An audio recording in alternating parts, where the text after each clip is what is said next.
اليوم طبختنا سريعة ولذيذة وبمكونين بس، يلا نحضرها سوا. هون عندي فخدين دجاج مغسلين بالليمون، رح نزلهم على مقلي الفخار.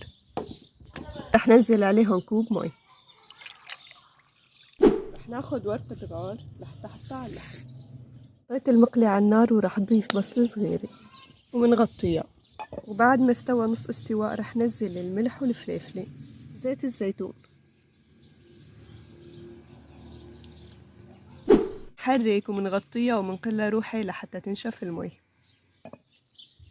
الطبخة بدها سلطة خيار وبندورة، يلا نحضرها سوا. خيار، بندورة، فلفلة خضراء، ثوم وبصل، بقدونس وزعتر بري، نعناع يابس، رشة ملح، دبس رمان أو ليمون منخلط.